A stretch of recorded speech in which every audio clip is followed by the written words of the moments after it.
Welcome back to The Issue, live here on Cogeco TV. I'm Mark Carr with co-host Corey Judson. And Corey, you've had your time with baseball, because I know you're a baseball fanatic. Now it's my turn with hockey. Absolutely. Okay, we've got John Tate, the president of the Burlington Eagles. And John, thank you very much for coming on. So you were watching in the control room what we were asking Paolo, and so from your perspective, what does hockey as a sport add to the community? Well, hockey is vital to the community.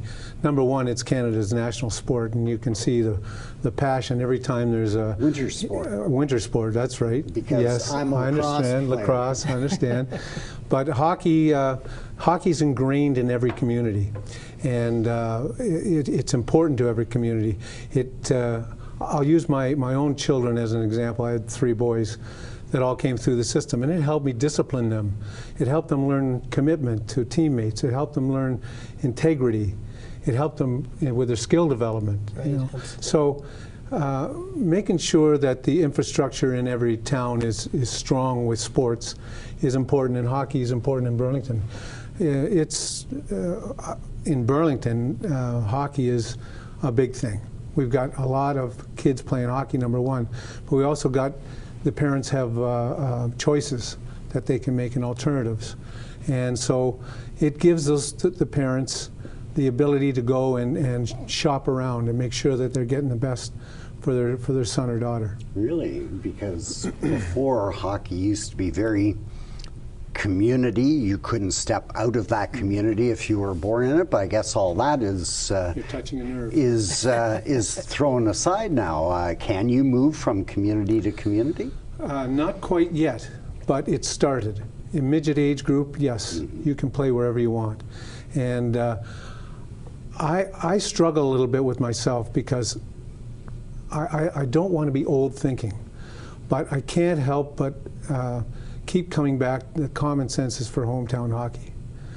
Why you want to travel all over Ontario to practice for 2 or 3 hours and not be at home with family dinners and learning that way from your family, and not having time to play with your friends and hang out with them and have sleepovers?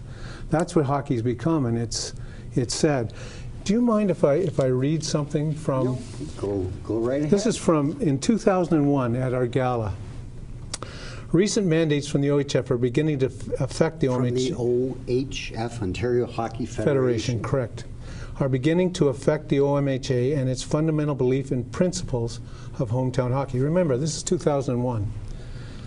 Which principles, by the way, have formed the basis of Canadian minor hockey for a century. In the opinion of our board, this could lead to the demise of hometown hockey. That means aggressive competition amongst centers for players. This may cause some smaller organizations to disappear because of an inability to compete financially, athletically, with bigger neighboring centers. An escalation of fees making hockey a sport of elites only, and basically creating a meat market mentality. Well, you can see that's starting to happen now. But John, that happened back when Gretzky, because he was from Brantford, and he moved to Toronto because he knew or his parents knew that was where better hockey was being played, more competition. Correct. They allowed that. They did, but it was a special circumstance. Oh, a special circumstance. And there's always guidelines in hockey. Rules are made to be broken, so you need guidelines so that when a special person like a Gretzky comes along, you can make rulings to benefit not only him but his organization. So, and I'm not saying it was a wrong decision to make, because it was better hockey for that level of play. Yeah. Let me just finish. Sure. We feel that children should play in their own community. To us, it's common sense when you're considering the overall well-being of your child. Excessive travel to play hockey centers the following negative results: less time to excel at school or homework, less family time, and inability to partake in life-building skills such as doing chores and building friendships, all which cause stress and exhaustion of the family unit. We feel that there are simple resources in our community to supplement anything that some parents think they can't get from the Eagles organization. I said that in 2001, and it's starting to happen. With the midget now, it's going to go to minor midget, and I hear bantam next, and pretty soon it's going to be a wide open meat market mentality. And if you think hockey's expensive to play now, wait till that happens. John, let's play devil's advocate here, though. Please do. So I'm a parent in the community. You know, just like we talked about baseball earlier, there's a large competition for scholarships. We know that exists in hockey. We know opportunities to go on to more elite level hockey and perhaps even beyond exist, right? And particularly for young Canadian kids. Parents see that. They turn on Hockey Night in Canada on Saturday night. My son's going to be the next Sidney Crosby or Connor McDavid. I don't think the local community can offer, or the local program can offer, what municipality B down the road is offering, because they've got such and such a coach, they offer such and such a travel program, they offer such a strength and conditioning program, and so on. Why should we stop or impede those players if the parents are okay with the travel time, they're able to manage the homework? Who is it for us to say no, that you can't take advantage of that opportunity? There are always exceptions to the rule, but a very good friend of mine years ago said to me, you know what, John, if player A or player B can play, we'll find them. So they're going to get scouted no matter what.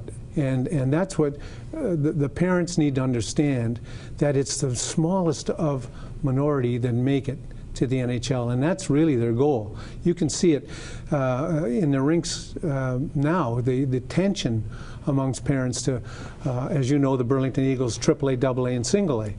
Well, the tension to get that extra A is incredible. I've got a solution for it, so that we can kind of look after both needs. Create a 6-team elite in the GTA and Southern Ontario, where the best players from wherever play there. The rest, if you don't make the team, then you have to go back and play in your own hometown. That would solve both, and yet keep kids under control and back in their hometown where the association can look after them. A lot of times when they get out of Burlington, or in our case, out of Burlington, they're treated so unfairly at junior clubs who only want a meat market mentality. They want to fill their players, their rosters with players with draft choices. With draft choices, but yes, a lot of times our kids will make those teams for a month, and then the OHA cuts down players, and it's a cascading effect. And they're out of hockey because we've, back in hometown, have picked our teams and are solid. So it's but you would always make room, though, for one player that was sent down, wouldn't you? Is that a rule or a guideline? Wouldn't you? No, I'm asking the question. Wouldn't you? If he was good enough to get called up there, here's how we do, so that we're loyal to all our Burlington kids that make the team. We say to the coach, we go to the coach and say, here's an elite player. Your team is full, the AA team is full, and the single A team is full. If you would like to take an extra player, you can have him, but you're not going to reassign a player to keep him. Okay. So we protect, and we're an organization that protects our kids. You go to other organizations, that doesn't happen, and that's why I want hometown hockey. It's old-fashioned. I'm scared every time I talk about it because it sounds old-fashioned, but it's common sense. Now, to John, me, it's common sense. A moment ago you mentioned that you had a suggestion about perhaps some sort of elite league that could be formed and allow some of that flexibility. Do you fear that that opens the door to greater expansion of that in the future? And I guess the reason why I ask is I've seen that in baseball, where elite divisions have started and have begun with perhaps just the older kids, and then all of a sudden we've seen, or some people have seen, well, this is a pretty good thing for us, let's expand it and continue to push that down. That could very well happen. Hockey is too expensive now. And what's the reasons for that? The reasons for that is, number one, I'll just pick on the GTHL for 1 minute, because they raised some great hockey players, but they've created a big problem in that they're landlocked, and the families that are moving into the GTA aren't playing hockey. So they're expanding, the GTHL are expanding outside their borders into Oakville, into Burlington, into Kitchener, London, Hamilton, to entice the better players away. Now they're coming to, let's say, the Mississauga Reps, who are privately owned. They have to buy that owner's gloves, socks, pants, sticks, helmets. It's a big business. And they're not going to let hockey fall away because they need the business. So they're going to do everything they can to influence open borders. And that's what's happening with the GTHL. Interesting point you made about new families moving into the GTHA, or and maybe not playing hockey at the same rate as perhaps once was. We know Burlington is a changing community, yeah, right? Exactly. You know? And so I guess what I'm asking is, are we seeing that in Burlington? Are we seeing changes in enrollment? Hockey registration is down slightly. I can't give you the exact figure because the Burlington Eagles don't run house league. That's Bloma, and Rick Dawson could answer that. He runs a great organization over there. But I know for a fact that he said that some of his registration's down. We are fine. Our teams are full every year because, you know, we run triple, double, and single only, and luckily we've got a good enough reputation that kids, both male and female, want to come and play for us. So our registration is good. But yes, you're right. In Burlington, the demographics is changing, and we have to change with it. Like you and I were talking about, Corey, before we went on air. Sports are vital to a community, and we're so lucky that we've got a mayor like Rick Goldring who recognizes that, and he's a great supporter of the Eagles, and you know, he really thinks that sport's important. And it is important to the general well-being of a community and an individual. But I want to get to. You said a lot of things that hockey contributes to the to your own sons. What is the future of hockey? Where do you see it going? I know you wanted some things in the GTHL to create some a league. That's a new idea. That has to be explored. Where do you see hockey going in the future if we don't start changing? Well, when I started coaching back in 1980, I coached a minor novice AA team, which was 8-year-olds in those days, and I was amazed at what they could do. Well, if you compare that minor novice AA team now to an 8-year-old team that we have now, they wouldn't get within 10 goals, because that's how rapidly the game has changed and the skill development has changed. I see those super leagues coming, and as we have more summits with the Russians and the Czechs, and people are seeing that Canada's dominance over the game is waning slightly. So there'll be a new call for skill development, and it's a proven fact that if you play with better players, you improve more. And so those super leagues are going to come, and hockey is going to continue to get more and more expensive. Unfortunately, it's crazy what parents are paying to play hockey these days. Just crazy. Well, just the cost of equipment, let alone the cost of getting involved with the Eagles or minor hockey, whatever the case may be. But we had a question, and the control room's just giving it to me.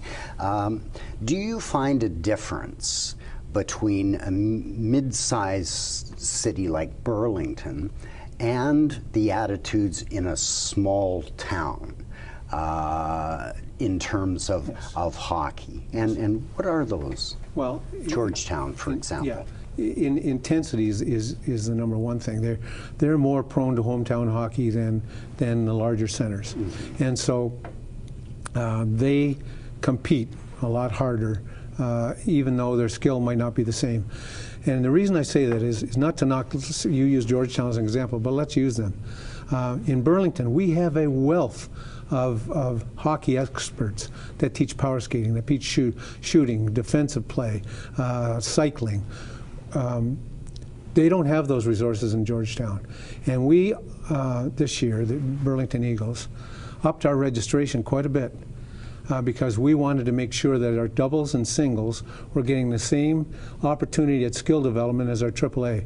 So we, although raised the registration, we give back every one of our 33 teams a budget called the Next Level Training, where they had to spend that money off the ice or off their normal schedule to make sure that skill development is looked after.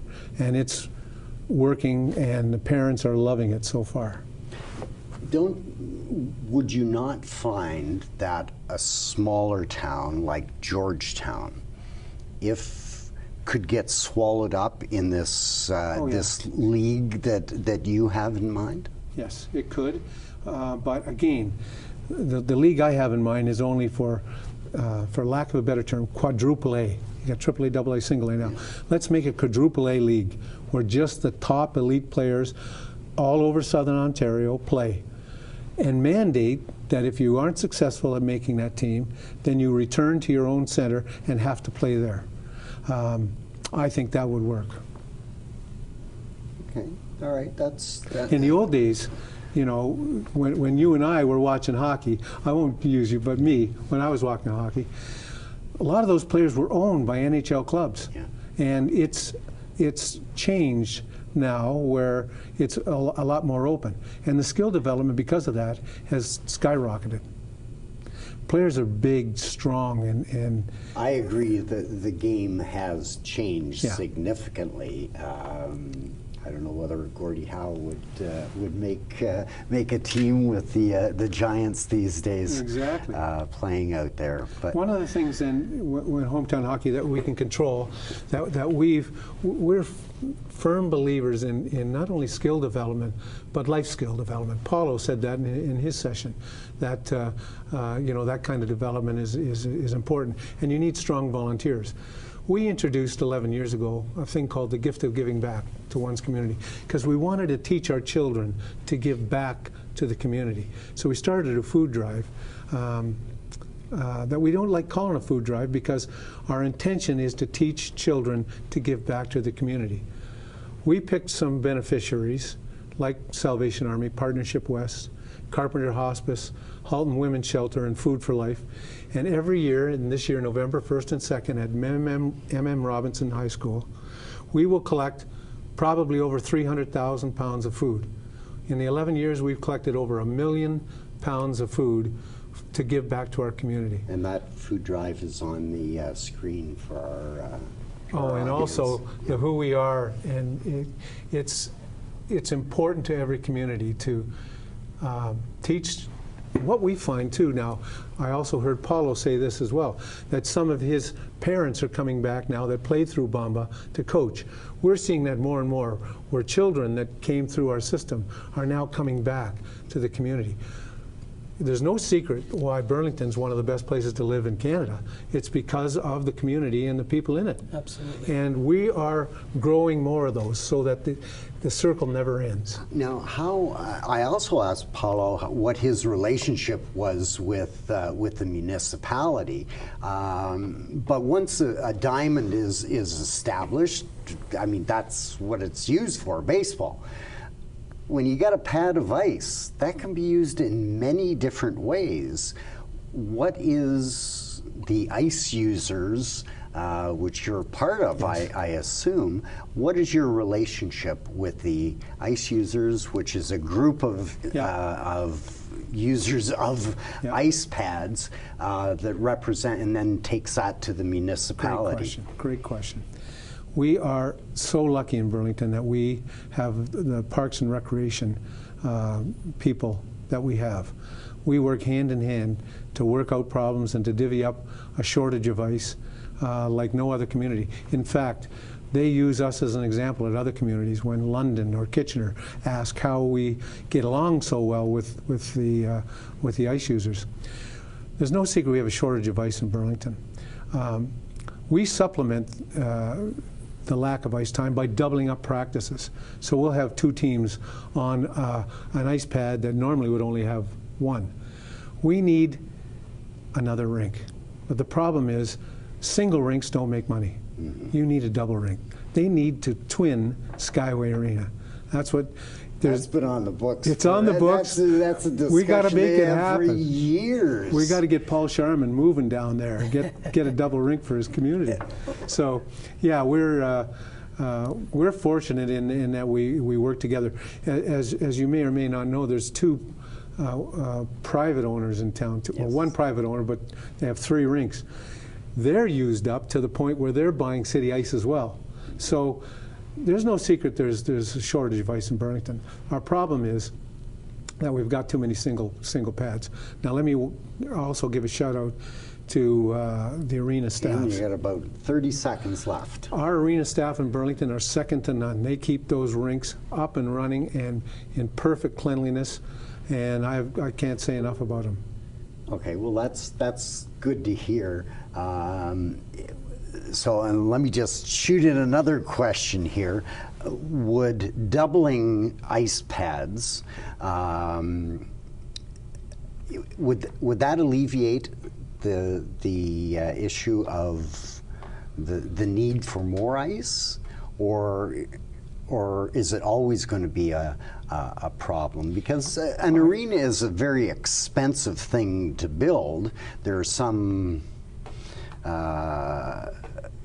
savings when you're building 2 of them together, but is that the only thing that you're suggesting that would help you out in terms of ice? That would be a start.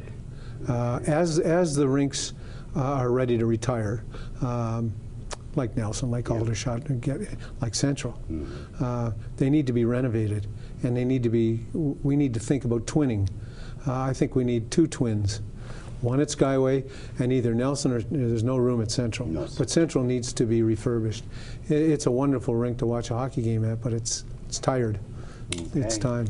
Okay, John, appreciate you coming on tonight and telling us about Eagles hockey, the AA and AAA, and a little bit about minor hockey as well. So thanks for joining us. Thank you both. To our audience, we want to remind you that you can make a comment or question on Facebook or Twitter or at the phone number below if you do want to comment on anything you've heard here tonight. So stay tuned. Corey and I will be right back here on Cogeco TV's The Issue. That's it.